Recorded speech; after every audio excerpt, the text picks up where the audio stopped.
Bueno, buenas tardes. Mi nombre es Marcelo Hirschfeld. Los saludo desde la ciudad de Comodoro Rivadavia, aquí en la Patagonia Argentina, en pleno invierno. Desde acá, y la bienvenida a un colega amigo que es el ingeniero Fernando Bertomeu, que se encuentra en la Ciudad de México. Buenas tardes, Fernando. Buenas tardes a todos. Acá no tan frío, en el veranito. Bueno, así que bueno, Fer, muchas gracias por sumarte a esta propuesta. El tema que nos reúne hoy es la visión estratégica en la selección de sistemas de levantamiento artificial. Lo voy a presentar a Fernando. Si me pasa, Fer. Ahí estamos. Bueno, Fernando es ingeniero electromecánico, es recibido en la Universidad Tecnológica Nacional, aquí en la Argentina, con más de 18 años de experiencia en yacimientos de petróleo y gas, especializado en operaciones e ingeniería de producción, es gran parte y mucha experiencia en esas áreas. Experiencia en Latinoamérica, básicamente en Argentina y México, donde hemos trabajado en conjunto varios años en México. Formó parte de equipos como Repsol YPF, Occidental, Sinopec, Pemex y Vista, Oil and Gas. Es un miembro activo de la SPI, en el cual hemos compartido también varios eventos en los comités técnicos. Y bueno, también se desempeña como profesor en el ITBA, que es el Instituto Tecnológico de Buenos Aires, en carrera de grado y posgrado en la materia de terminación y reparación de pozos. Así que bueno, bienvenido Fernando. Un comentario más. Recuerden que pueden dejar las preguntas en la opción de preguntas y respuestas que se encuentra abajo en el panel de ustedes. No las dejen en el chat, así ya nos quedan a nosotros aquí y las podemos ir respondiendo cuando finalicemos la presentación. Así que bueno, Fernando, bienvenido.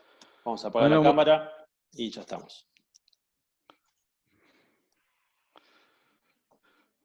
bueno, bienvenidos a todos nuevamente. Muchas gracias, Marcelo, por la invitación y a todos aquellos que se han conectado para escuchar las charlas.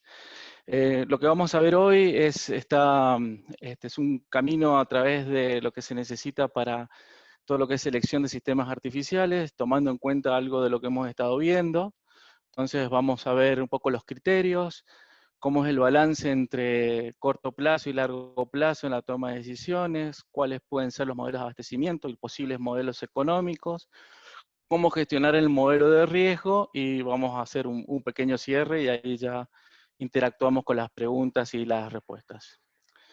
En este ciclo de conferencias, que hemos desarrollado 4 hasta ahora, hemos visto a lo largo de ellas múltiples problemas y complejidades muy diferentes. Desde la primera que vimos el comportamiento del alto GOR en producción, vimos la complejidad que tienen los modelos de flujo multifásico, cómo impacta el modelo de flujos intermitentes y cómo es la incidencia en el paso del pozo horizontal, de la rama horizontal a la rama vertical, y toda esa complejidad que tiene. También estuvimos viendo todos los desafíos de sistemas artificiales en Colombia, donde vimos la importancia para todos los sistemas, lo que es el modelado de fallas y cómo impactan en el tiempo medio entre fallas, que es clave para desarrollar el campo. Después, todas las complejidades que tenemos causadas por fluidos, como pueden ser incrustaciones, arenas, corrosión, que tenemos que administrar, y cómo las geometrías de pozo también impactan en el diseño que tenemos que hacer. Luego, sumándole a estas complejidades, vimos los desafíos en los no convencionales, donde entre todos los aspectos que vimos, podemos resumir estos 3 ítems como grandes variaciones de comportamiento en el corto plazo. Una frase que me gusta acá: los pozos horizontales no son horizontales. No lo escribí, pero los verticales tampoco son verticales, lo cual hace que la complejidad del diseño sea un desafío muy importante. Después están los comportamientos variables y las limitaciones regionales, depende de lo que necesitemos en la zona. Entonces ahí ya vamos sumando complejidades de pozos y complejidades de dónde se están aplicando. Luego, cuando analizamos, nos explicaba Luis la parte de gas lift en no convencionales, Vimos cómo cambian algunos modelos que habitualmente usamos en ingeniería de producción, donde cambiamos la referencia entre la presión estática media de reservorio, que en el convencional sabemos que cambia en el tiempo a una velocidad más lenta, por lo que es la presión del volumen estimulado, y que esa presión efectivamente cambia rápidamente, y que se necesitaban análisis integrados de subsuelo e infraestructura al inicio del desarrollo. Esas variaciones rápidas de presiones, de la presión de referencia en nuestros modelos IPR hace todos esos cambios en el pozo que prácticamente, como estábamos explicando en esa conferencia, estamos viendo pozos diferentes en distintos periodos de tiempo muy cortos. Bueno, ¿qué es lo que queremos ver ahora? ¿Cómo aplicamos o cómo aterrizamos todas esas complejidades dentro de nuestro sistema de gestión de sistemas de levantamiento? Hace algunos años, ya Marcelo publicó en esta revista y en otros papers un modelado de cómo es el Artificial Lift Management, donde había tres pilares de ingeniería de producción, operaciones de producción y ingeniería de aplicación, que lo vamos a simplificar, digamos, para no dar tanto detalle de qué aplica, pero la ingeniería de producción desde el lado de la empresa de servicio.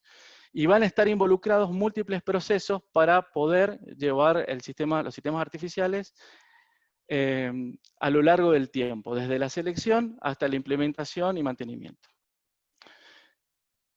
Normalmente, los criterios básicos van a arrancar con el cálculo del límite mecánico, analizando después entre los que cumplan con el límite mecánico ventajas y desventajas.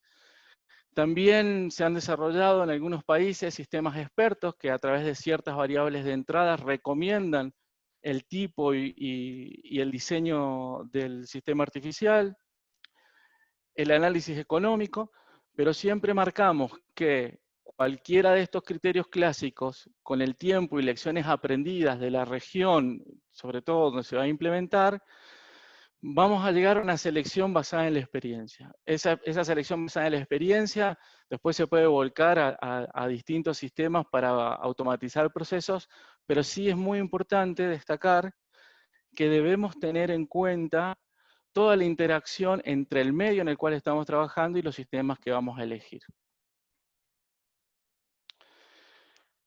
Dentro de los criterios de selección, acá hemos definido tres macroprocesos clave que van a permitir llegar a la selección y después a la vida útil del sistema artificial. Lo hemos separado en tres, como visualización, donde vamos a poder hacer el diseño, el modelo de adquisición, el modelo de instalación final del sistema. Necesitamos tener una previsión de cómo es el modelo de fallas, necesitamos saber los análisis de causa raíz, de la zona en la que vamos a estar, o simular estos posibles problemas que vamos a tener a futuro, tener planes de mejora si hay historia en la zona, y ver cómo íbamos a interactuar con los equipos de well service, para después luego, con pooling o con workover, hacer las reparaciones que van a ser necesarias. Y el tercer pilar que hemos marcado es el de la operación en sí misma, donde está la toma de información que vamos a estar utilizando en todo el tiempo, el análisis en línea, las operaciones de campo y los planes de optimización operativa. Cuando hablamos de toma de información, eso engloba lo clásico de tomas manuales y hoy por hoy con el avance de yacimientos digitales, todo lo que es el análisis de la información que tenemos disponible en línea. Ahora bien, todos estos procesos están dentro de un ecosistema del sistema de levantamiento, que van a estar impactados por el contexto en el cual nos estamos desenvolviendo, van a estar impactados por el reservorio, ya sea convencional o no convencional, y dentro de convencionales si hay recuperación secundaria o no, si hay altos cortes de agua o no. Recordemos lo que veíamos en la presentación sobre los desafíos en Colombia, de los problemas que tienen los fluidos con su compatibilidad en distintos elementos del sistema. El pozo en sí mismo, cuál es su geometría, cuál es su diseño, cómo va a impactar. Después la disponibilidad, La disponibilidad de los sistemas, cuando hablo de sistema, estamos hablando de un todo, lo vamos a ir profundizando a medida que avancemos. Estamos hablando de la instalación que va dentro del pozo, el mantenimiento que se necesita hacer dentro del pozo, mantenimiento de subsuelo, o lo que es mantenimiento de superficie. Tenemos que asegurarnos la disponibilidad de todos los servicios que vamos a necesitar y materiales para llevar adelante nuestro sistema de levantamiento. Y obviamente también vamos a estar impactados por el impacto económico de toda esta gestión. Ahora, estos tres procesos, que son los tres básicos que hemos seleccionado para hacer esta guía, va a estar impactado por distintos equipos de trabajo y distintos procesos de trabajo. Estos tres pilares de visualización, operación y falla van a ser parte del grupo de trabajo donde va a estar involucrado ingeniería de producción, va a estar involucrado la parte de operaciones, la parte de yacimiento, subsuelo, mantenimiento de superficie, cómo es la gestión energética que vamos a tener redes de gas, vamos a tener eléctricas, vamos a tener que tener un sistema de distribución de GLP, un sistema de distribución de gasoil, perforación y terminación de pozos. Esto es clave. Estamos hablando de ver esto desde la cuna a la tumba. Por eso es muy importante empezar a pensar el sistema de levantamiento artificial no cuando vemos que la producción lo necesita, sino cuando está la génesis del pozo. Por eso estamos poniendo que perforación y terminación tiene que ser un actor clave en la interacción para la definición del sistema de levantamiento. Well service es muy importante para la planificación del mantenimiento del subsuelo, qué va a haber disponible o qué no a futuro o en el momento que estamos implementando, cómo va a ser nuestra cadena de abastecimiento.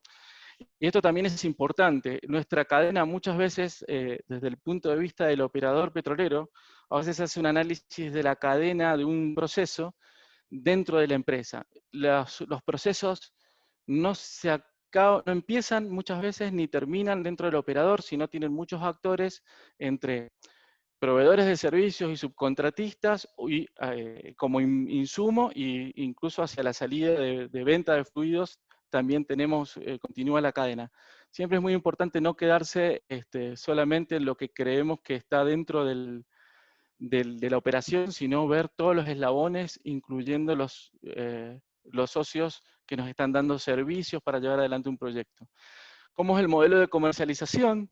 Esto también es importante porque lo que estamos seleccionando es para hacer un negocio rentable. Y para que sea nuestro negocio rentable, también tiene que ser negocio rentable para el que está brindando el servicio. Entonces, el modo de comercialización debe estar encadenado. No hay nada peor que un servicio que sea deficitario y que en un momento X de nuestro desarrollo, nuestros proveedores de servicio quiebren en la zona. Entonces, esto es muy importante tenerlo en cuenta. Y la ingeniería de aplicaciones, como decíamos al principio, desde el punto de vista del proveedor de servicio que va a estar interactuando con nosotros. La importancia de ver la cadena es ver la sustentabilidad de todo el proyecto. Para que sea sustentable, tiene que ser válido para toda la cadena, desde el servicio, proveedores de materiales, el operador. Como verán, lo que marcábamos como 3 puntos claves, lo transformamos en 3 procesos clave, y cuando ponemos los actores que interactúan, vemos la complejidad que puede tener. Por eso es muy importante tenerlo identificado. ¿Son solo estos? A veces no, a veces puede necesitarse algún actor más que tengan en cuenta. Lo importante es, al inicio del proyecto, en la génesis, no olvidarse de aquellos actores que pueden tener algún input para el desarrollo del proyecto a futuro. Dicho esto, al momento de tener que empezar a trabajar con la selección de los sistemas, o que en la administración, como decíamos, desde la cuna a la tumba del sistema artificial, se van a estar encontrando todo el tiempo con decisiones de corto plazo. Acá puse una caricatura de la espada de Damocles. No sé si todos se acuerdan de esta mitología griega, pero a Damocles lo invitan a un gran banquete, lo atienden muy bien, y cuando mira para arriba hay una espada colgando de un hilo, que no sabe en qué momento se va a cortar y le va a cortar la cabeza. Normalmente las decisiones de corto plazo son fáciles de verlas. Es algo que está pidiendo todo el mundo en todo momento, es la espada que está por caer encima nuestro. A veces asusta tanto o está tan cerca de la cabeza que empujan a que ciertas decisiones tengan más peso las de corto que las de largo. Por eso es muy importante tenerlas identificadas. ¿Qué decisiones pasan más por el corto plazo? En su proyecto en particular las tienen que identificar. ¿Cómo impacta el sistema artificial en las decisiones de inversión? Por ejemplo, muchas veces la decisión del sistema artificial, como veíamos en un ejemplo de la última conferencia, vienen cuando el pozo ya cae, no tiene suficiente energía para producir, y en ese momento, por ahí no es el mejor momento de inversión, podría haber sido un poco antes para la inversión. Entonces hay que empezar a ver dónde vienen o cómo impactan el sistema artificial en la decisión de inversión. Algo que es muy importante es cuán compleja es la infraestructura que se va a necesitar y poder hacer el balance entre corto y largo. Como explicábamos también, y lo vamos a ver un poquito más adelante, hay sistemas que van a necesitar alto impacto en el corto, si hay que poner una infraestructura nueva que no existe, y lo más probable es que nos empujen a dilatarlo en el tiempo. Ahora, poner dinero más adelante siempre es mejor negocio, cuanto se pueda, pero hay que ver de no irse tanto de tiempo que luego, al momento que se necesita hacer la inversión, esa inversión veamos que no es rentable. Y cómo se estructura justamente, en función de lo que acabo de decir, cómo se estructura el cronograma de proyecto. Todo esto, decisiones de corto plazo, tienen que tratar de visualizarlas en el momento de gestionar el proyecto y no dejarse influenciar solo por las decisiones de corto plazo. Porque del otro lado, tenemos que visualizar las decisiones de largo plazo. Acá pusimos otra mitología griega, que es la hidra. Este es el monstruo que le cortan una cabeza y por cada una que corta salen dos. Entonces, muchas veces las decisiones de largo plazo hoy no las ven. Es el largo plazo, mejor no corto ninguna cabeza porque van a salir dos más y nos quedamos congelados. Pero hay que definirlo muy bien, qué decisiones hay que tener en el largo plazo, cómo van a impactar las decisiones de largo en el proyecto, para poner el momento justo en el cual haya que hacer la inversión. ¿Qué limitaciones pueden haber a futuro? ¿Cuán compleja será la operación del sistema? ¿Cuán complejo será el mantenimiento de subsuelo? El mantenimiento de subsuelo lo estoy destacando acá y no estoy poniendo el otro porque en algunos sistemas que necesiten de equipos de torre para hacer su mantenimiento, ese costo es significativamente superior al costo de operaciones de mantenimiento de operaciones de superficie. Entonces, por ahí decidimos algo con un balance pensando en el corto, y cuando llevamos 4 o 5 años de proyecto, vemos que los costos operativos son inviables. A esto es lo que queremos ver. Veamos, imaginemos el proyecto desde que nace hasta la última molécula de gas que voy a producir en el proyecto o la última gota de petróleo rentable que voy a querer producir en el proyecto. Entonces es muy importante hacerlo y muchas veces, lo hemos visto en las conferencias, acá en las charlas, y seguramente ha pasado en varios proyectos, se dilatan algunas decisiones y al momento que hay que ejecutar algunas inversiones adicionales, terminan decantando en el cierre de parte de un yacimiento o de algunos pozos. Por eso es muy importante esto. Entonces, hablando de este balance, necesitamos definir cuál es nuestro modelo de abastecimiento. Algo muy importante a definir es el contexto local. ¿Dónde se desarrollará el campo? ¿Dónde vamos a realizar nuestro proyecto? ¿Qué tipo de servicios hay disponibles en la zona? Nosotros podemos hacer un análisis desde el punto de vista 100% técnico y decidimos que el sistema artificial A es el mejor que aplica a nuestro pozo que queremos poner en producción. Pero ustedes pueden encontrarse de que no hay logística, no hay forma de ponerlo en marcha en ese sistema, o el vecino tiene uno que no es el mejor, pero ya tiene desarrollados los servicios. Servicios de mantenimiento de subsuelo. Hay sistemas artificiales que son intensos en los requisitos de subsuelo y otros que son más suaves en los requisitos de subsuelo. Entonces, por ejemplo, podemos querer implementar un sistema nuevo en un lugar donde solo hay pozos fluyentes y se van a encontrar que no hay disponibilidad de equipos de torre, por ejemplo, o de tipos de torre liviano tipo pooling. Entonces ahí tienen que pensar cómo va a ser ese mantenimiento de superficie.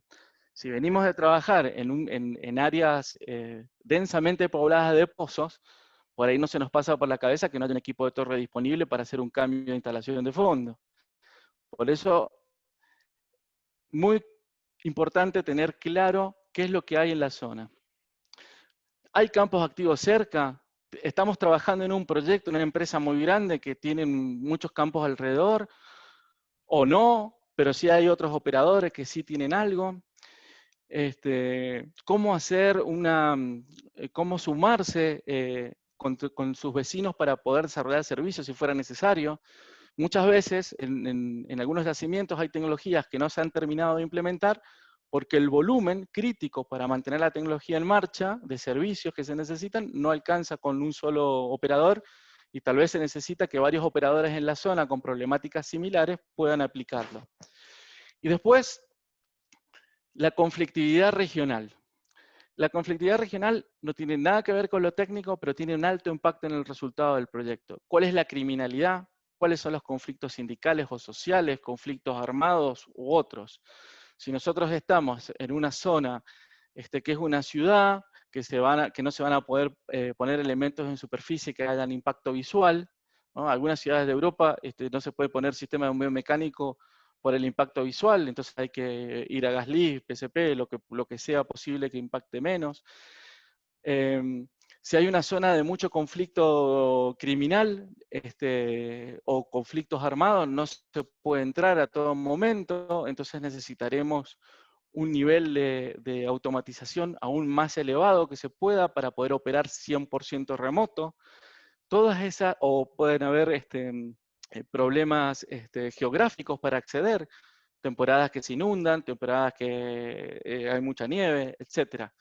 Todo esto hay que tenerlo en cuenta al momento de decidir el sistema. O sea, lo que estoy tratando de explicar acá, que no solo alcanza con ver la solución tecnológica desde el punto de vista 100% pozo, sino que hay que ampliarlo a todo su contexto. ¿Qué vamos a gestionar siempre en un sistema, en cualquier sistema de levantamiento? Vamos a gestionar los elementos de superficie, los elementos de fondo y su operación, su instalación y su mantenimiento. En superficie, depende del sistema, van a encontrar desde cabezales de BCP, unidades de bombeo mecánico, variadores de frecuencia para cualquiera de los sistemas, la electrónica del sistema de monitoreo, en unidades de bombeo, en el caso de bombeo mecánico, van a encontrar toda la variedad que se les ocurra, siendo la difusión que tiene. Y en fondo vamos a tener lo que es la gestión de nuestras bombas, nuestros manejadores o separadores de gas, sellos, motores, sensores de fondo, cables, todo lo que sea necesario para la gestión del pozo. Ahora bien, cuando nosotros vamos a tomar la decisión de inversión, la inversión, el CAPEX que se va a poner en el proyecto, también va a estar distribuido en función de esos elementos que acabamos de definir, superficie y fondo. Y acá viene una de las respuestas que hay que buscar cuando hacemos el análisis de corto plazo y largo plazo. Acá hemos puesto un ejemplo genérico, por ejemplo, claramente un sistema por ahí PCP y ESP está más fuertemente ligada a la inversión en el equipamiento de fondo que en una jet pump o en un gas lift, que la instalación fuerte de capital, la inversión de capital fuerte va a estar en superficie.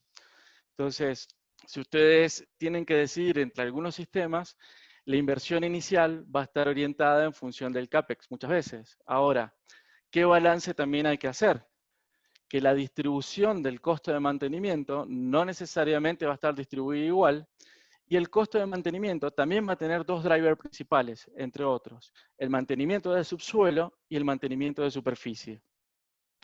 Si elegimos sistemas que son fuertemente manejados, orientados por el mantenimiento del subsuelo, como puede ser los tres sistemas más difundidos, que son PCP, bombeo mecánico y ESP, van a encontrar que necesitan planificar muy bien el run life de los equipos, muy bien la disponibilidad de mantenimiento que hay, las condiciones de seguridad en las cuales se van a hacer esos mantenimientos. No es lo mismo, como explicaban en los desafíos de los no convencionales, ir a intervenir un pozo que todavía tiene alta presión en cabeza, a que intervenir un pozo en un campo maduro que la presión está ya muy baja. Y Otro aspecto que tienen que ver es si eligen un sistema, por ejemplo, como GasLeaf o JetPump, donde está fuertemente el mantenimiento más orientado al mantenimiento de instalaciones de superficie, donde realmente podría llegar a ser más simple conseguir equipamiento que para mantenimientos de fondo. Sin embargo, esto está cruzado con lo que decía antes en la cuestión de CAPEX. Si está más orientado en mantenimiento de superficie, significa, como en el caso de JetPump y GasLeaf, que van a necesitar poner mayor inversión en instalaciones de superficie.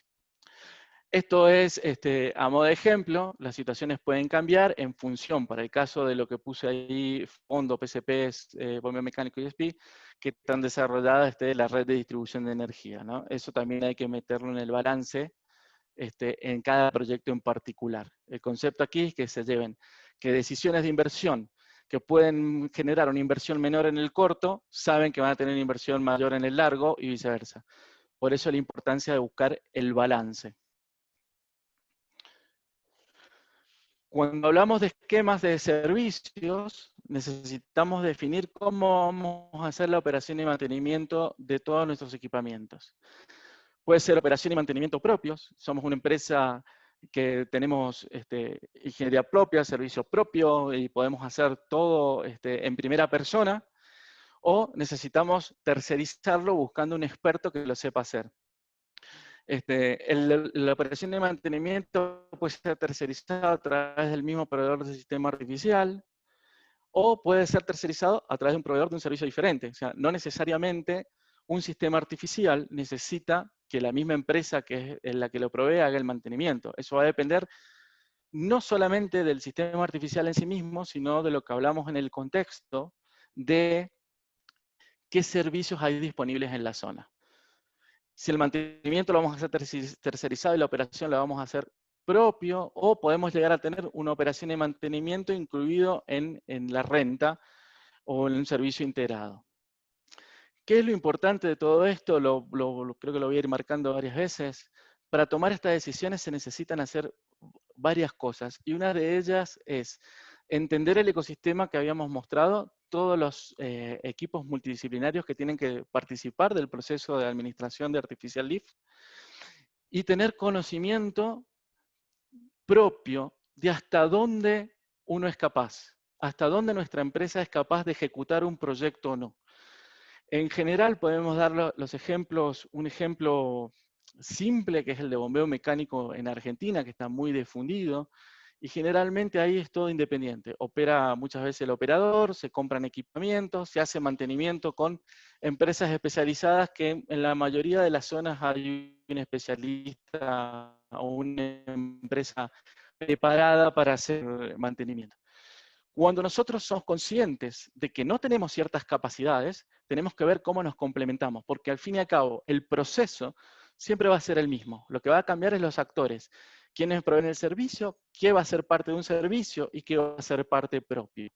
Pero básicamente, primero identifiquen cuál es el proceso, después cuáles son sus capacidades y cómo tienen que interactuar para llevar el proyecto a futuro. En base a esto, hay muchas combinaciones que se pueden dar. Acá hay un ejemplo hecho con tres drivers en vez de 2, equipos de superficie de fondo y la operación y el mantenimiento. Entonces, se puede comprar todo independientemente y la operación y mantenimiento hacer el operador, se puede rentar todo el equipo y la operación y mantenimiento lo hace un proveedor determinado. También puede haber combinaciones. Puede haber casos de que sea conveniente alguna parte de equipamiento rentarla, otra adquirirla. Todas las combinaciones posibles.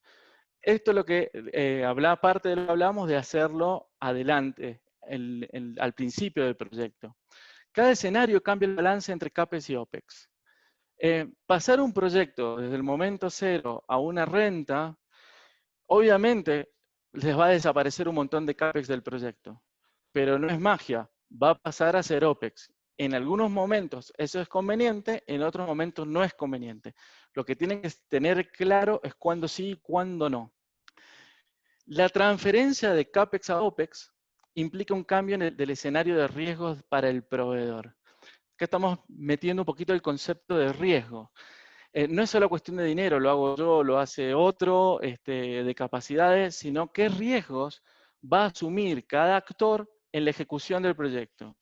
Y cada riesgo que asuma cada actor tiene que estar, una vez identificado, eso se va a trasladar a una evaluación.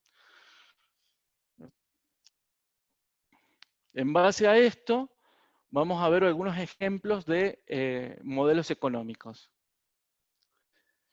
El modelo económico tiene que tener un balance entre el CAPEX y el OPEX. No hay que enamorarse de decir, paso todo a algo que me desaparece el CAPEX y se ve mejor el proyecto, o viceversa. A veces hacer una inversión muy grande en el inicio puede poner en jaque el desarrollo del proyecto. En este caso en particular de sistemas artificiales, hay que tener muy claro cuál es el impacto del sistema artificial al inicio del proyecto dentro del CAPEX. Por ejemplo, en algunos sistemas, poner en CAPEX al inicio de la explotación todos los componentes del sistema artificial, aunque no los necesiten en el momento cero, implican entre un 3,5 y 6,5% de la inversión total.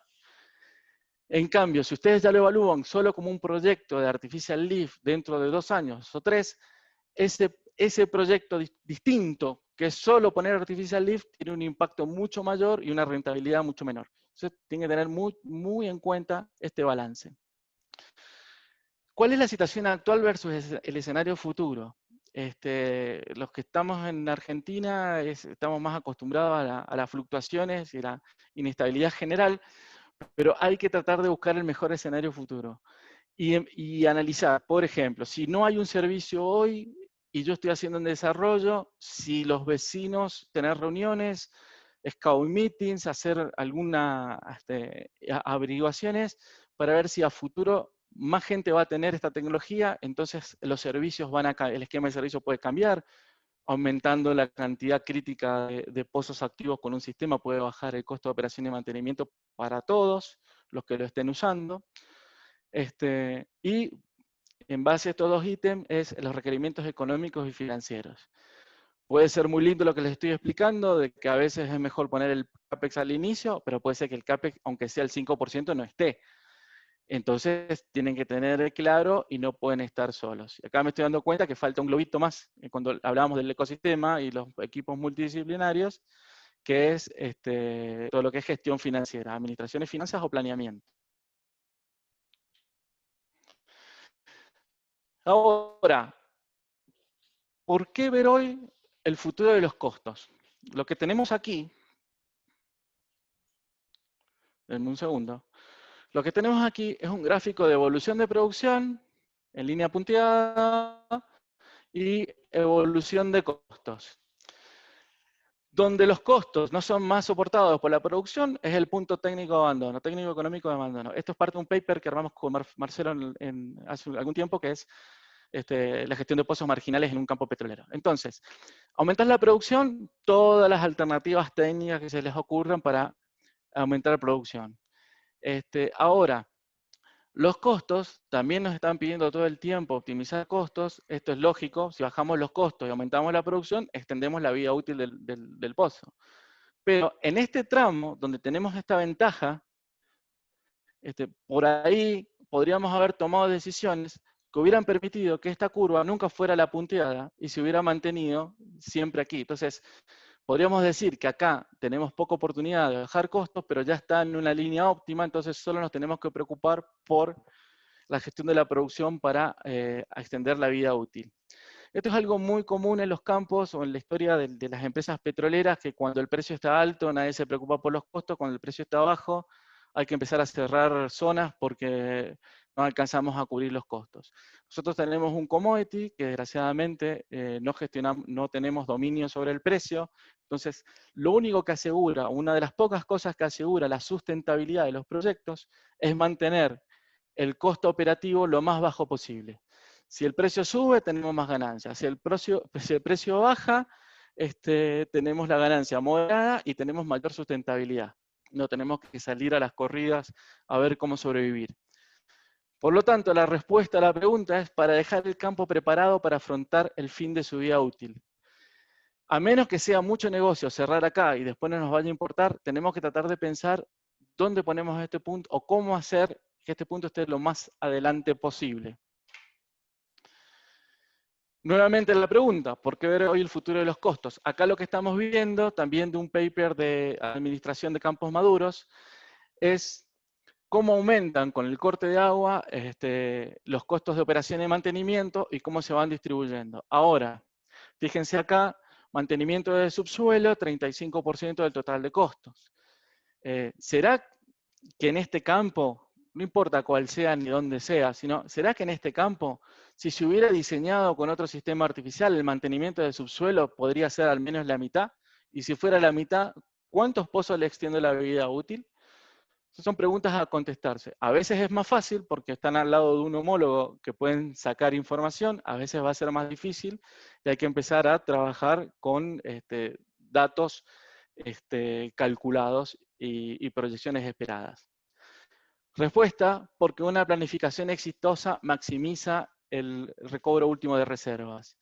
Realmente esto que poníamos en el ejemplo anterior, de correr el punto de abandono más adelante, no solo que estiramos la vida útil, sino que también estiramos el volumen de reservas totales que vamos a recuperar.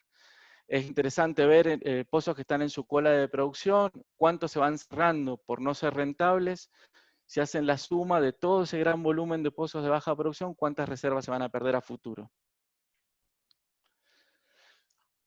Ahora bien, estuvimos hablando de los riesgos, que hay que tener en cuenta que el cambio de riesgo, pasando de un lado a otro, cambian algunos escenarios. ¿Por qué es importante esto? Justamente para tener esa planificación a futuro, cómo va a ir evolucionando. Acá hay un ejemplo de una visualización de riesgo para múltiples sistemas artificiales en una región determinada. Se eligieron varias variables, entre ellas si el sistema se adapta a los pozos, si hay flexibilidad en el comportamiento de los pozos. En este caso particular, esos pozos están perforados en 5 pulgadas, si es apto o no operar en 5 pulgadas, cuál es el tiempo medio entre fallas y si está disponible o no, entre otros. Y como pueden ver, algunos dicen riesgo bajo frente a esa variable, otros riesgo medio y otros riesgo alto. Entonces, si incluyen en esa matriz todos los riesgos, pueden ser que sean estas variables, que sean menos, que necesitan incluir más. El de menor riesgo va a tener en cuenta, va a ser una de las variables que les va a permitir hacer su hipótesis de qué sistema artificial gestionar. Por ahí hay una que es costo de operación. El costo de operación, esto está focalizado más en el costo de operación de subsuelo. Entonces, tengan en cuenta que tenemos, por ejemplo, fíjense que en bombeo mecánico y electrosumergible está rojo frente a un verde de plunger lift y de gas lift y de jet pump. Ahora, cuando vemos riesgo de superficie, cambia. ¿Y cómo desarrollar esto? Con las matrices de riesgo para cada una de las variables que elijan, de acuerdo al que tengan en su compañía. Puede ser que haya una política de calidad y tenga los análisis de riesgo metidos para todos los sistemas, sino seguramente algún sistema de gestión de HCE van a tener disponible, en el cual pueden hacer evaluación de riesgo. Ahora, los riesgos los puede asumir todo el operador. O los riesgos, en el otro extremo, que estamos viendo aquí, los puede asumir todo el contratista. Ahora, estos riesgos no son solo técnicos, son ambientales, operativos, del subsuelo, tecnológicos. Hay que definir bien quién asume el riesgo. Lo peor que puede pasar es que existe un riesgo no identificado y que nadie lo tome. ¿Por qué? Porque eso va a ser muy difícil de gestionar en el futuro. Eso tiene que estar explicitado en un contrato. Algo de lo que estamos hablando hoy sale un poquito de lo técnico y va más cerca de lo contractual. Pero los equipos técnicos no debemos olvidarnos que los contratos es la herramienta que permite hacer realidad todo aquello que tenemos calculado y pensado. Si en el contrato no logramos reflejar lo que se tiene pensado, es muy difícil de administrar al futuro y empiezan los problemas. Cuando hay más falla o menos falla, quién hace mantenimiento, si se rompe una cosa u otra. Eso es muy importante manejarlo. Ahora, nosotros podemos tener escenarios, como dije, ¿qué pasa si todo el riesgo lo asume el operador o si todo el riesgo lo asume el contratista? ¿Qué pasa con el precio del sistema? ¿Qué pasa con el costo total del sistema? Por ahí, si alguno tiene ganas, puede mandar algún comentario en el chat, que después al final ahí Marcelo puede leer. Pero realmente, si yo digo, no quiero, todos los riesgos no son míos, se los doy al operador, perdón, al contratista, eso necesariamente se va a transmitir al precio. Ustedes no podemos pensar, yo hoy duermo tranquilo porque todos los riesgos que encontré se los dejé al contratista. Pueden dormir tranquilos en función del riesgo, pero van a estar pagando un plus por el riesgo que tiene que tomar esta parte. Es muy importante en cada proyecto tomar los riesgos que correspondan a cada uno. Hay dos ejemplos por ahí bien básicos, fáciles para explicar. Si el contratista es el proveedor de una bomba y la bomba falla por un problema de fabricación, un problema de calidad del material, eso está explícitamente como riesgo del contratista. Es muy difícil que un operador ponga en un contrato de que si se rompe algo por falla de material, se hace cargo el operador. Eso, y el contratista o el que está ofreciendo un servicio, si falla algo de su material, no va a negar tomar ese riesgo. Ahora, si yo tengo un pozo donde habitualmente, digo habitualmente, no existe producción de arena, por ejemplo, no existe. Hay 100 pozos en marcha, ninguno tiene problema de arena. Bajamos la bomba de este mismo contratista y se arena completamente y se pierde el equipo. ¿Es riesgo 100% del contratista o es riesgo nuestro del operador porque hay una variable del pozo que nosotros no teníamos bien amarrada? Eso es lo que tenemos que definir. Ahora, mismo ejemplo con la arena. Estamos desarrollando un contrato en un yacimiento donde los 100 pozos activos tienen siempre arena. O sea, la excepción a la regla es que no la tengan. Entonces, ahí tenemos que definir por contrato cómo administro ese riesgo, porque ya los dos sabemos que la arena está. ¿Qué hacemos? ¿De qué lado queda? Esos son los acuerdos que tienen que ir desarrollando. Hay contratos es bastante más habitual encontrarlos aquí en México, donde el 100%, por decirlo, el 99% de los riesgos están del lado del contratista, lo que implica que los precios son muy diferentes al precio de mercado en otros países. Entonces, es muy importante la evaluación y la definición de quién toma el riesgo. Acá hay un ejemplo del costo total del proyecto. Este es un simple gráfico de sensibilidades, de cómo, de acuerdo a cómo varía el MTBF, cómo cambia el costo total de propiedad, el costo total del proyecto. Estamos viendo que es altamente sensible al precio que estamos poniendo los equipos y al run life. Por lo tanto, si decidimos que, por ejemplo, un sistema determinado era el que mejor daba para las condiciones, pero si vemos que las condiciones productivas no machean con lo que va a ser la expectativa de vida de ese sistema, hay que por ahí sacrificar un poquito de producción y irse a un sistema que puede tener un run life un poco más largo. Vemos cómo en el proyecto, en este sistema, esto está para sistemas que son fuertemente dependientes, este ejemplo, para sistemas fuertemente dependientes del subsuelo. Fíjense que las fallas superficiales impactan muy poco en el costo total del proyecto. O que llegue tarde a proveer un equipo y me demore un poco con el well service o el workover para bajarlo, realmente no impacta en el proyecto. En cambio, estas dos variables para este proyecto sí. ¿Para qué les sirve saber esto? Estas dos variables tan solo de ejemplo y muchas más, para ver a dónde van a hacer el foco cuando desarrollen su contrato en su modelo de abastecimiento.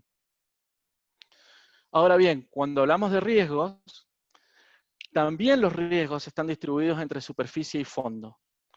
Y hay un grupo de riesgos no manejables y un grupo de riesgo administrable. ¿A qué le llamamos grupo de riesgo no manejable? Acá está pequeñito abajo. El resultado depende de factores externos. Okay, yo no controlo el clima, no controlo las comunidades, no controlo la seguridad física, no controlo la geología, ¿okay? Pero sí son mitigables. Puedo planificar si hay una zona de inundación, que las tareas las tengo, una época de inundación, que las tareas las tengo que programar cuando no hay inundación. Puedo tener un buen plan de responsabilidad social para mitigar impacto de comunidades. Puedo tener un plan de seguridad para atacarlo, pero no depende, la decisión final, el resultado final los puedo mitigar, pero no son dependientes de lo que lo que nosotros hagamos. Ahora, los riesgos administrables, sí, son resultado dependiente de los recursos que podamos asignar a una empresa. Nosotros podemos asignar personal técnico que conozca el tema, podemos hacer un plan de logística, podemos hacer planes de prevención de accidentes, podemos tener una condición de operación que permita evitar la contaminación. Todos estos riesgos los podemos manejar. Ahora, todos estos riesgos, estos ejemplos de riesgos, son los que tenemos que ponernos de acuerdo entre todos los actores que están en el sistema. Si yo no ponemos que este riesgo de factor climático es independiente de ambos y no es explícito de alguna manera, podemos terminar pagando tarifas que no van a tener sentido, o por el contrario, si estoy vendiendo un servicio, puedo estar perdiendo dinero por no poder ejecutar una tarea porque el clima no me lo permite. Ahora bien, de los riesgos operativos, asumir un riesgo tiene que tener una recompensa en función del objetivo que tenemos. Nadie va a hacer magia y va a asumir un riesgo sin esperar una recompensa. Cuando el operador define su nivel de riesgo aceptable, lo define a nivel de proyectos y a nivel de contratos. ¿Y cuál es la recompensa de asumir riesgo? Menor costo de la ejecución del proyecto. Como les explicaba antes, si yo sé que este riesgo lo tengo identificado y sé que no lo puede manejar el contratista, pues lo tengo que poner de mi lado para que no me cobren de más por ese servicio, si lo mismo no lo va a poder cubrir. Y tengo menor exposición al riesgo, porque los riesgos los tengo bien conocidos. ¿Qué condicionantes tenemos para el lado del operador? Mayor riesgo implica mayores recursos de supervisión y seguimiento.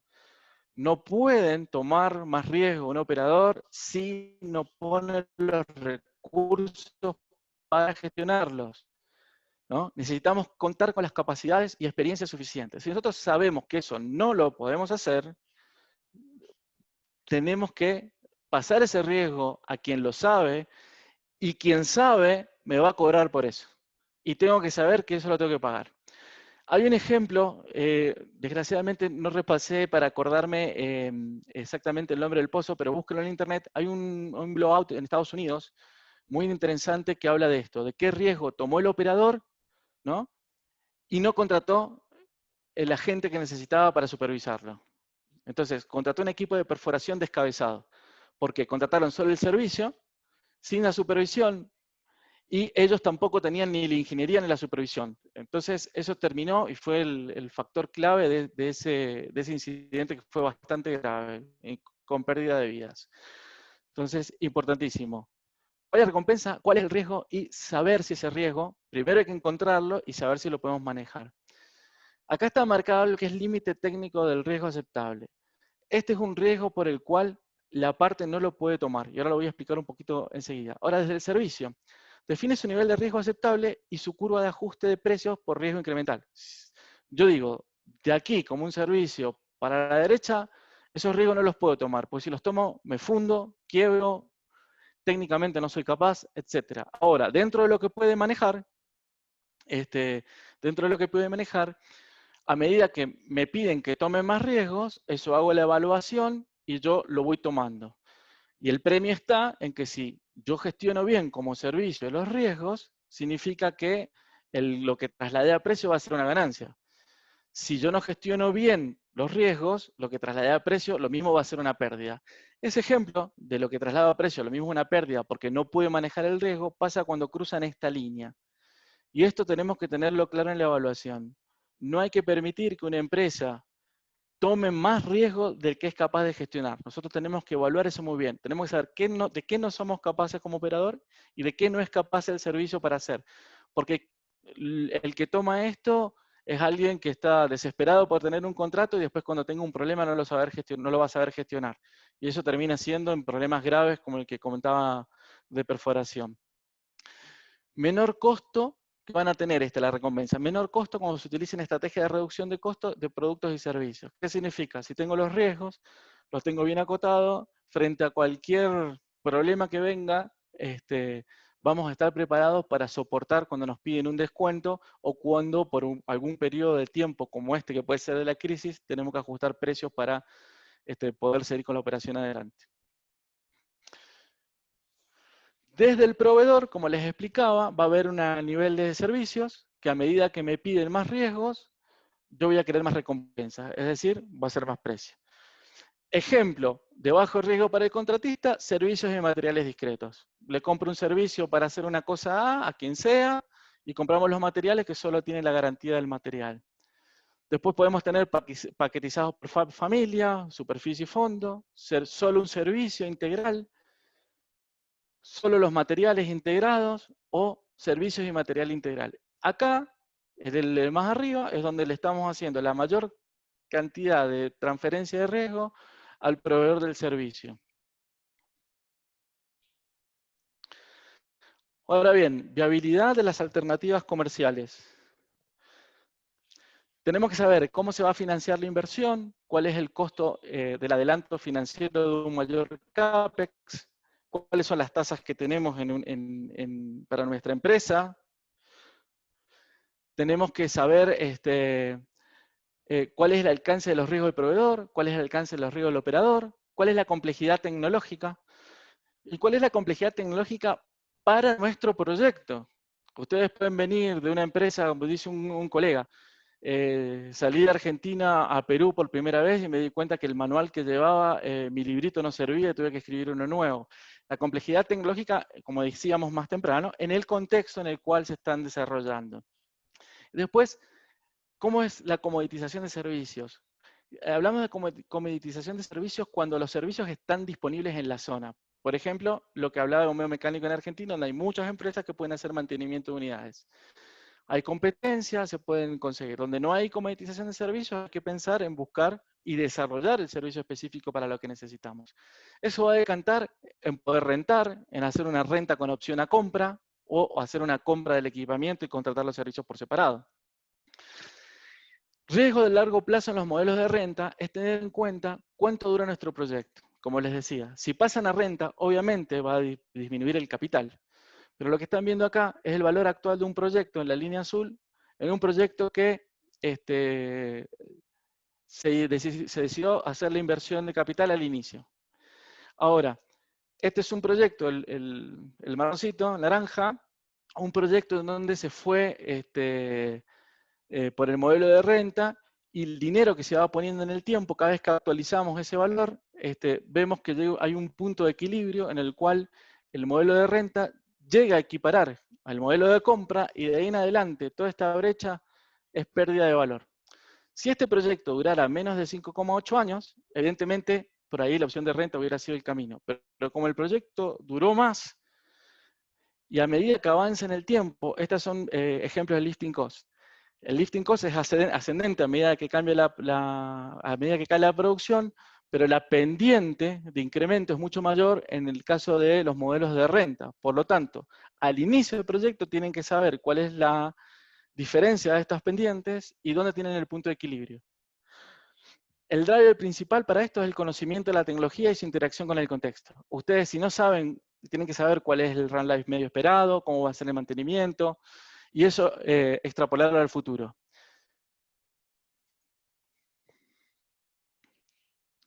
Bien, para esto, cuando ustedes van a optar por rentas, necesitan definir el mejor esquema de la tarifa, abierta por superficie, por fondo, servicio o integral.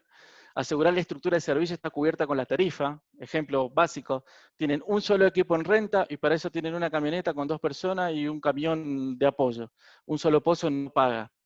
Hasta que ustedes tienen que pensar en el volumen crítico para desarrollar el negocio, para todos, para el operador y el de servicio. Tener bien identificados los MTBF por superficie y fondo, disponer de opción de compra en caso que el proyecto supere la amortización de activos. En lo anterior, esto está suponiendo que ustedes sigan rentando hasta el infinito. Hay un momento que los activos se van amortizando y lo ideal sería tener una opción de compra. Eso es simple en los lugares donde están acostumbrados a comprar, por ejemplo, vehículos. Vehículos se van pagando las cuotas, la última cuota suele hacerse uso de la opción de compra. Es muy importante ejercer esa opción de compra en el momento crítico cuando estamos en los modelos de renta. Si no, si cruzan ese punto crítico que les mostraba, van a empezar a perder valor en su proyecto. Y para cerrar, quería concluir resaltando, es muy necesario el análisis técnico detallado antes del desarrollo del subsuelo y la infraestructura necesaria. hay que tener un buen entendimiento del contexto local. No pueden salieron de un lugar a otro y pensar que todo lo que tenían en el lugar anterior está disponible. Identificar perfectamente las capacidades propias y las de terceros. Hay que decirse la verdad en qué podemos hacer realmente y qué pueden hacer los servicios. Identificar los riesgos y acordar su distribución entre operador y contratista. Esto es clave para tener un precio justo también. Y tener un entendimiento de largo plazo del proyecto. Bueno, con esto cerramos la parte de la presentación. Espero que les haya gustado y vamos a abrir ahora a preguntas y comentarios.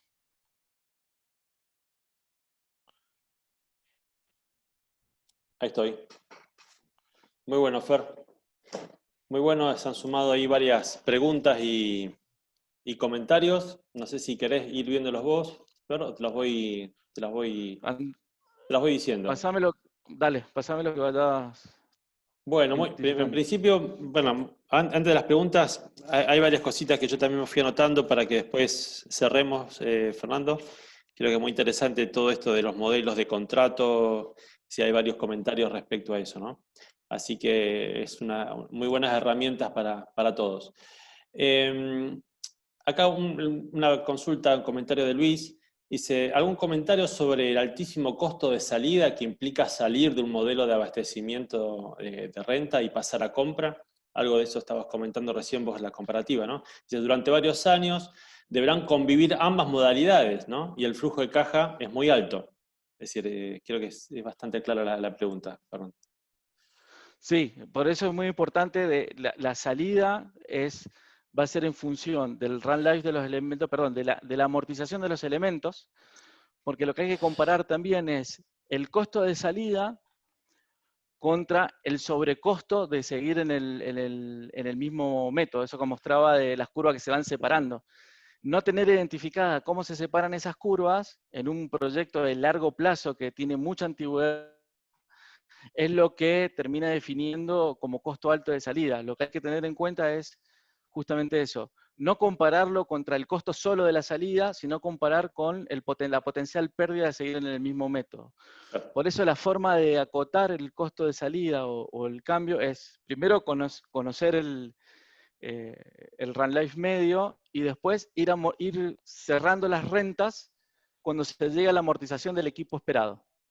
Está bien. Si uno puede ir cerrando, evita eso y de última puede seguir en esquemas de renta porque en sí mismo van a seguir siendo rentable o afordable por el pozo, pero no estamos pagando de más por equipos que ya están amortizados. Ok. Otra pregunta de Luis también, dice, ¿cómo se planifica el sistema de levantamiento artificial adecuado a cada etapa de la vida del pozo? Bueno, primero es identificar, como decíamos, en qué contexto estamos. Después, otra cosa es verlo, no ver solo lo que tenemos, sino lo que está en otro lugar. Por ejemplo, en Argentina, en un modelo de desarrollo que estábamos trabajando, individualizamos que el camino era gas lift. ¿Por qué?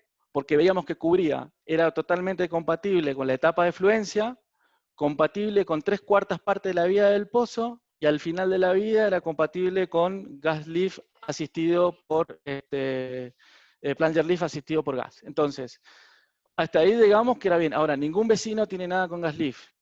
Ahí vamos a lo que explicaba de cuál es reconocer nuestras capacidades. ¿Qué es lo que tuvimos que hacer? Ahí contratar expertos en gas lift y contratar servicios de consultoría para la planificación, porque no teníamos, lo hablo en primera persona, no tenía ni idea de cómo hacer la planificación de largo plazo en ese proyecto. Ahora, en la visualización fue identificado. Ahora, también hay que trabajar muy fuerte con los pronósticos. Eso sí hay que tenerlo claro. Y esa planificación de largo plazo está asociada al nivel de error que tienen los pronósticos. Sí, de hecho en no convencional Sí, el otro día hemos estado viendo las presentaciones de Gonzalo y de Luis, cuán importante es definir, ¿no? el potencial. De hecho, en no convencionales creo que se da bastante esa incertidumbre respecto a si haces un potencial basado en curvas de IPR o en curvas de pronóstico. y ahí comenzás con bueno, cómo se va a comportar tu pozo para tomar decisiones, ¿no? Bueno, exactamente. Y lo otro es buscar los análogos más allá de lo que nosotros conocemos. En el ejemplo que daba Luis también explicaba que, bueno, empezaron a bajar primero un biomecánico porque es lo que se conocía, después se bajó mucho electro, después se bajaron distintas cosas, y casi que en los últimos años hubo más un furor porque se baje más gas lift, porque era como más adecuado los diámetros de pozo, el tipo de pozo, la flexibilidad del sistema. En el caso del ejemplo que estaba dando, nos fuimos directamente a ese salto. Encontramos y fuimos a buscar qué es lo que estaban haciendo con problemáticas similares de alta variabilidad de pozo en otro lado. Y encontramos que estaban en Estados Unidos por el gas lift. Y los por qué del gas lift, no es porque esté de moda, vamos a ir a bajarlo. Sí, Esto te sí. lo explicó bien claro Luis en la anterior. Ahora, si nosotros nos quedamos con que vamos a usar lo único que conocemos, o lo que conocemos que tiene todo el contexto amarrado, en nuestro caso era el bombeo mecánico, por ahí es un camino válido si ustedes dicen que no quieren tomar el riesgo de meterse en un sistema que no se conoce. Sí. También es válido, pero tienen que ser realistas los pronósticos a largo plazo también. Cómo va a ser el mantenimiento de subsuelo de pozos como bombeo mecánico con trayectorias difíciles, por llamarlas de alguna manera. Sí, sí, está claro, Fer. En el medio, bueno, estaba diciendo, bueno, ahora se me fue el comentario que te iba a hacer respecto a eso, pero no, ahora me acordé. Así como criterios también de selección, el tema de utilizar, por ejemplo, hay empresas en Argentina, una en particular, importante que está, bueno, su estrategia hoy de buscar alternativas tecnológicas para sistemas de levantamiento artificial, digamos, que impliquen el menor uso de equipos de torre, ¿no? Pooling. Entonces estamos hablando de equipos de rigless completion, lo cual sí son muy comunes por ahí en un gas lift o en una jet pump, pero digamos no son tan digamos, avanzadas las tecnologías para una ISP o una PCP, por ejemplo, ¿no? Así que bueno, digamos que hay varias cositas desde ese lugar. Fer, ahí Hailer te pregunta, dice, ¿qué piensa de una estrategia de competencia entre proveedores o de proveedores de un mismo sistema de levantamiento artificial por costo-beneficio por run life, ¿no? Así como básicamente la competencia entre empresas proveedoras. Vamos a partir del punto básico que siempre la competencia va a generar de que tengamos a la larga un mejor servicio, mejores tecnologías o mejores productos. Pero para eso lo que tenemos que ser conscientes es que tiene que haber volumen de negocio para todas las empresas. Vamos a un yacimiento nuevo que se acaba de descubrir y hay solo 3 pozos en marcha y está en una zona remota. Pretender competencia en eso va a implicar un costo adicional de dobles cuadrillas para algo que no, por ahí van a estar a quiebra hasta que el negocio aumente. Si el campo se desarrolla solo con 3 pozos, no va a ser viable la competencia, por desgracia, porque no podemos sostener en un mismo proceso, doble cantidad de servicios. Ahora, si la cantidad óptima de pozos, supongamos que es 20 para una cuadrilla, y tenemos 40 y tenemos competencia, bienvenida sea. El tema es no olvidarse de que además de tener cada vez mejores servicios y mejores tecnologías, tiene que ser sustentables para todos. Para el que no nos sirve que quiebre nadie. Tiene que ser en el largo plazo. Eso que vos decís, que no quiebre nadie en empresas, lo voy a dejar anotadito para cuando cerremos, porque está un poco asociado también a esto de, en los últimos años, cómo las grandes empresas que han acaparado grandes contratos, un espectro grande de sistemas de levantamiento artificial, han dejado muchas empresas fuera del camino, y es el caso, por ejemplo, de un Lufkin, que ahora vuelve al ruedo después de algunos años de que Baker había hecho la compra y prácticamente la sacó. Entonces también es un temita que estaría bueno que cerremos después, Fer. Un poco como la importancia de las medianas y pequeñas empresas proveedoras de Artificial Lift. Acá Julio pregunta, dice, la capacitación técnica continua y programada, dice, es un componente muy fuerte en la reducción de costos, ¿no? Dice, ¿cómo lo evalúan? ¿O cómo lo evalúan en general las empresas?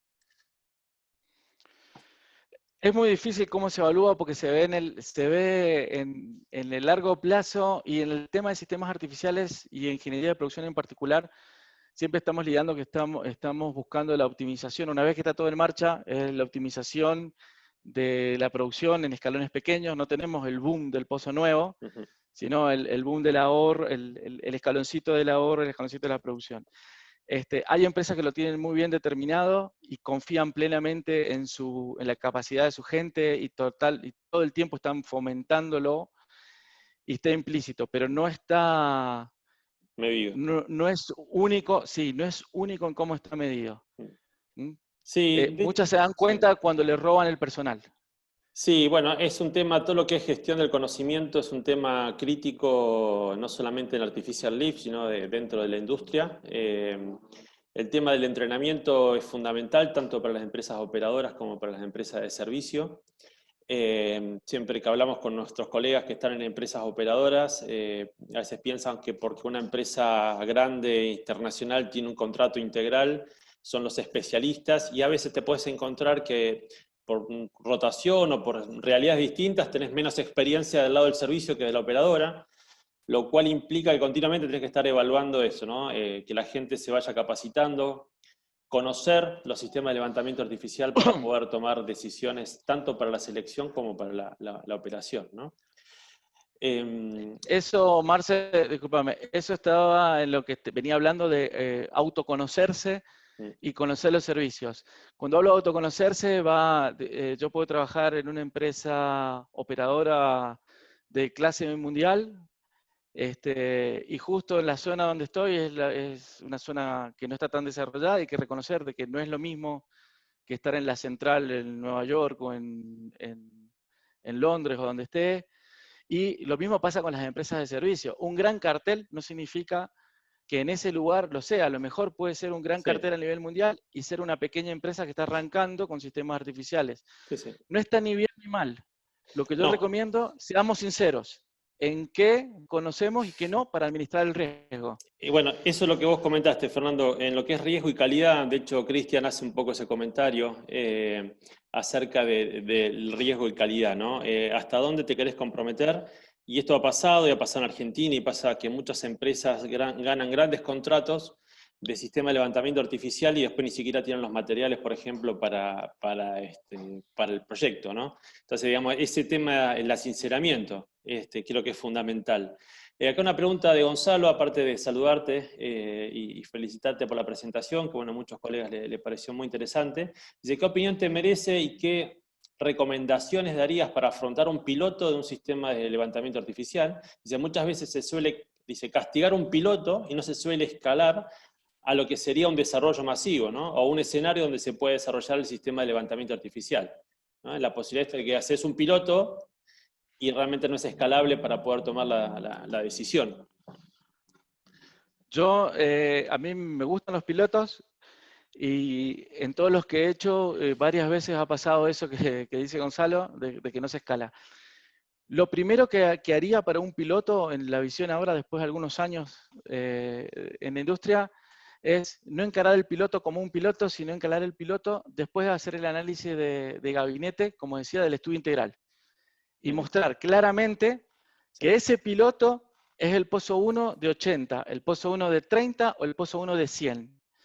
Porque si no se queda en el piloto. Entonces, yo lo que haría es, sí o sí, el piloto, no el piloto, el deployment de la tecnología en papel. Vamos a estudiar esto, acá no hay ninguna PCP, vamos a bajar la primera PCP con gas, para pozos que contienen alto GOR.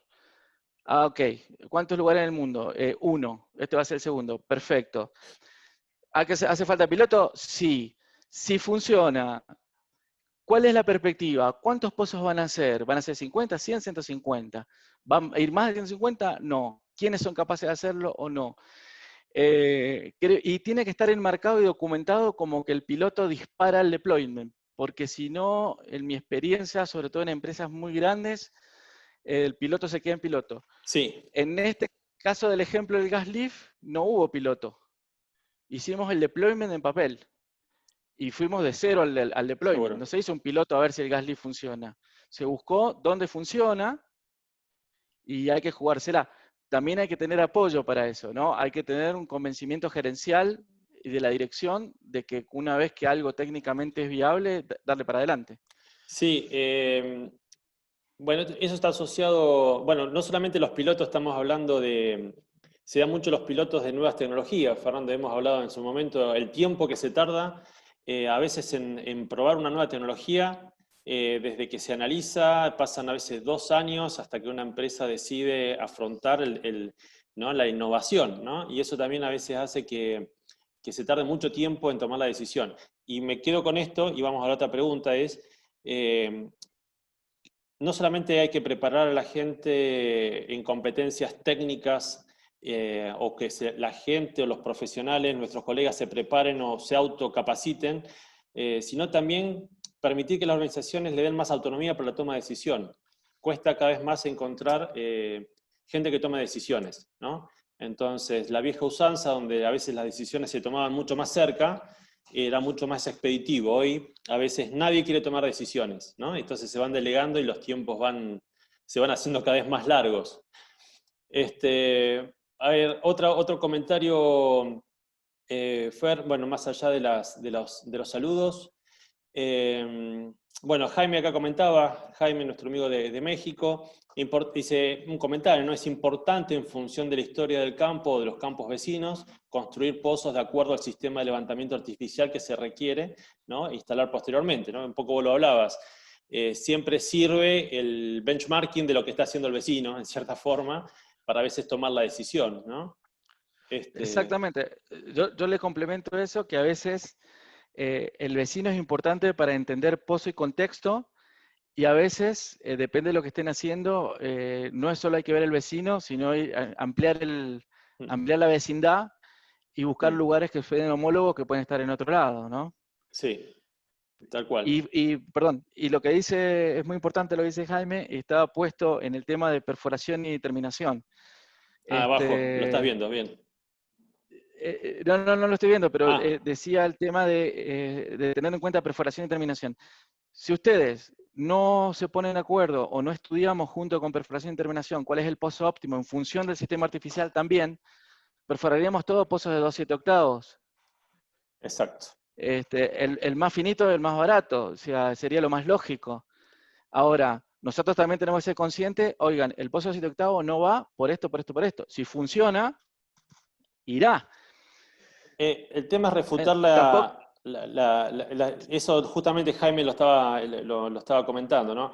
El tema es que ahí está en nosotros de tener la información para poder justificar. Muchas veces ha pasado esto de campañas de perforación slim hole. Vamos a perforar en pozos tubingless en 4 pulgadas, ¿no? O entubarlo en 4 pulgadas, sí. Te puede servir para un yacimiento acotado, para un corto plazo, pero pozos donde tenés que afectarlos a recuperación secundaria, donde vas a duplicar o triplicar la producción bruta, después no encontrás sistema de levantamiento artificial para ese tipo de pozos. bueno, pasando a gas well de liquefaction, por ejemplo, hay campos grandes desarrollados con tubing-less de 3,5, porque era un campo de gas seco, y al muy poco tiempo hay una cantidad de líquido impresionante que no se puede manejar, porque es muy difícil gestionar el líquido en esos pozos. Ahí está la importancia de los pronósticos. Si habían que perforar 1000 pozos y perforamos los primeros 150 y vimos que ya venía agua, hay que sentarse a restablecer la estrategia, no solo de artificial lift, sino la estrategia de perforación y desarrollo del campo. La decisión de la selección del sistema de levantamiento artificial parte desde el diseño y la perforación, ¿no? Un poco dicho de los viejos autores de libros. ¿Eh? Ahí Pablo comenta, dice, ¿hasta dónde es válido o conveniente en un yacimiento maduro cambiar el sistema de levantamiento artificial para optimizar la producción? Hasta donde se te cortan las dos curvas que estábamos comentando. Incluso a veces te podés encontrar. Me voy a tomar esa pregunta para decir algo al revés. Ustedes vieron que mostré una curva de costo y de producción. Nosotros tenemos que optimizar el rendimiento del pozo, no la producción solamente. Por ejemplo, podemos estar con un electro que anda perfecta, pero tiene un costo más alto que una operación de un bombeo mecánico.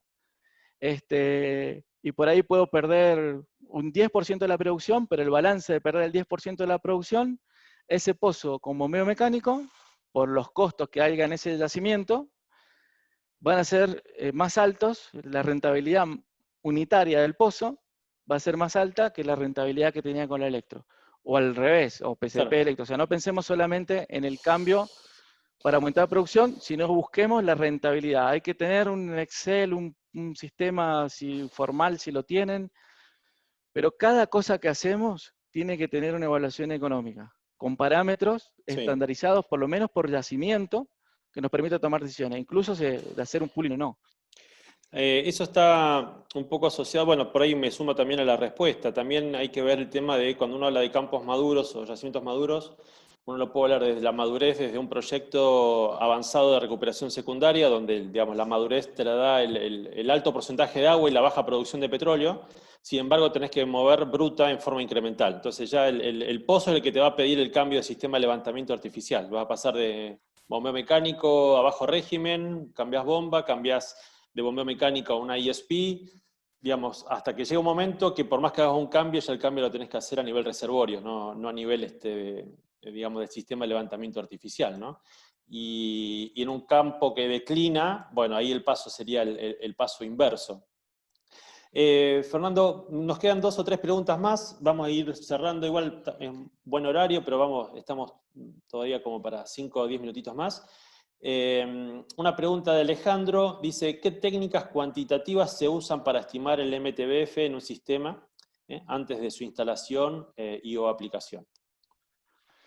Ahí lo que tenés que hacer antes de su aplicación es nuevamente buscar el homólogo. El homólogo no lo van a tener, si no tienen vecinos ustedes, lo tienen que buscar. Homólogo habló no el campo al lado, sino el que tiene el mismo diámetro, mismo tipo de fluido parecidos, complejidades parecidas, por ejemplo, contextos similares. Dos pozos muy parecidos, no importa dónde estén, Sí, muy parecidos, como en fluido, geometría, etcétera, que le vamos a poner electrosumergible, no es lo mismo que esté conectada a una red estable, eléctrica, de media tensión, que esté conectada al sistema de baja tensión o que esté con motogeneradores. exacto. Entonces, ustedes pueden pensar, este pozo es el mismo y es muy parecido, está al lado, pero yo no tengo electricidad, lo voy a tener con motogeneradores donde no voy a tener asegurada la continuidad del abastecimiento energético. Y después, lo que sí recomiendo, no sé si vieron que en general hablo siempre de MTBF y no hablo de índice de falla, que es lo que normalmente usamos en la industria. Lo que sí recomiendo ampliamente es, si pueden y tienen los datos, calcular el tiempo medio entre fallas.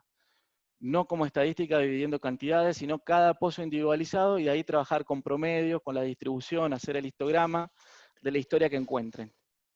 Está bueno. Hay, respecto a eso, hay algo muy interesante que vimos en el Congreso en el 2016 en Comodoro, en una TW, que mostraba la integración de datos de mantenimiento de todo el Mar del Norte de lo que pertenece a Noruega. Todo lo que tiene que ver con válvulas de seguridad y un montón de elementos que están en plataformas y en cabeza de pozo, es obligatorio compartir la información. Entonces, todo el dato para la toma de decisiones de cuál va a ser el tiempo medio entre fallo y planificar el mantenimiento preventivo del subsuelo, se saca de las estadísticas comunes del país. Eso lo tiro como dato, no existe en muchos lugares, No. pero contestaría la pregunta, si fuéramos más abiertos en compartir cierta Sí. información, sería mucho más fácil potenciar la industria. Sí, yo me sumo un poco a eso, Fernando, por el tema de las estadísticas, ¿no? Cuando dice, bueno, el MTBF, todo lo que es estadísticas. Vos hablabas recién un poco del tema de analizar un contrato, bueno, renta versus compra. En definitiva, cuando vos vas a evaluar eso, hay algo que a veces no, lo que necesitamos es tener información y principalmente estadísticas, ¿no? A veces cuando necesitamos tomar decisiones sobre esto, lo mejor que nos puede pasar es saber cuánto es nuestro índice de fallas, qué es lo que vamos a mejorar, no solamente en condiciones de fondo, sino en superficie, ¿no? Es decir, cuanto más información previa tengamos, digamos, mejor vamos a poder construir nuestro modelo de contrato para el futuro, ¿no? Entonces, el tema acá sería no solamente el cómo se mide, sino que hay que medir y tener estadísticas de nuestros sistemas de levantamiento artificial. Otro comentario, bueno, un poco Hailer comenta acá, dice el sistema, dice, en general los sistemas de levantamiento artificial o la selección va amarrado siempre a la estrategia de recobro y sus cambios, ¿no? Era un poco lo que decíamos recién. Es decir, vos vas a ir acompañando la vida del pozo con distintos sistemas, que es un poco el tema que voy a abordar en la próxima presentación, que es un poco el límite mecánico, ¿no?, de los sistemas de levantamiento artificial y cómo te obliga a la selección. Acá Gonzalo también, bueno, plantea, dice, me pareció muy interesante el concepto de trasladar el CAPEX al OPEX, dice, incluso algunas veces se traslada entre CAPEX, por ejemplo, perforación a terminación, ¿no? También como eso. Un Facundo, a ver si la podés leer, yo te la leo, Fernando, igual por tenerla ahí a mano, dice, ¿cómo compiten y cómo considero la amortización en el cambio de sistema de levantamiento artificial en campos maduros cuando el pozo es urgente y debo cambiar, dice, a algún método asistido, ¿no? Dice, ¿considero el tiempo de vida restante o solo la amortización a corto plazo? Eso va a depender del modelo económico como lo esté manejando. La amortización, van a tomar el sistema contable, como les permita, o alguna norma interna de la compañía para cómo contarlo. En general, la amortización del equipamiento arranca con el momento de instalación y el tramo de vida del equipo. Está bien. Está claro, Fernando. Acá, bueno, Cristian, colega, amigo también que anda por allí por México, dice, en los análisis de riesgo, por experiencia, se debe tener en cuenta la calidad de servicio, perdón, dice, en cuenta la calidad de servicio, puesto que la falta de calidad puede generar riesgos adicionales. Bueno, por ahí lo estoy leyendo un poquito mal, pero si los riesgos por experiencia se deben tener en cuenta la calidad de servicio, puesto que la falta de calidad que pueda generar riesgos adicionales. Sí, es lo que hablamos de los riesgos. Eso es lo de conocerse. O sea, ustedes pueden tomar el mismo sistema artificial y decantarse por un equipo muy barato que no tiene acotada la calidad y están tomando un riesgo implícito en la calidad de lo que están comprando. Exacto. Esa evaluación tiene que hacerse. Sí. Nos quedan 5 minutitos, Fernando, para la agenda que tenemos planteada. Ya hablamos de la transferencia. Un poco la pregunta acá de Juan David es cómo impacta la selección de un sistema de levantamiento artificial, dice en el caso de los yacimientos convencionales, ¿no? O cómo sería esa selección. Algo que, bueno, hemos hablado un poquito en las charlas previas. Importantísimo tener lo que decíamos al principio, el conocimiento de los pronósticos que van a trabajar, porque eso va, y buscarlos, cómo piensan afrontar cada escalón con cada sistema. Eso lo tienen que visualizar de entrada, porque si no, siempre va a ser tarde. No van a, si quieren gas lift, no van a llegar con las facilities. Si es un equipo de fondo más especial, no lo van a tener disponible. Recordemos que en general la disponibilidad de tecnología y elementos como hay en Estados Unidos, en el resto del mundo no está. Entonces, hay que compensarlo siempre con mejor planificación. Está perfecto. Un comentario y vamos cerrando, Fer. Acá Sí. José Juan dice, en México, es un comentario que hace, dice, en México los contratos emitidos por Pemex en la modalidad de contratos CIEP, calculo que son los contratos integrales de explotación y producción, no me acuerdo exactamente las siglas del CIEP, pero son contratos integrales, dice, el 90% de los riesgos lo asumen los contratistas. Esto derivado a que las compañías operadoras a su vez contratan los servicios de operación y mantenimiento, ¿no? Dice, esto indudablemente beneficia a Pemex.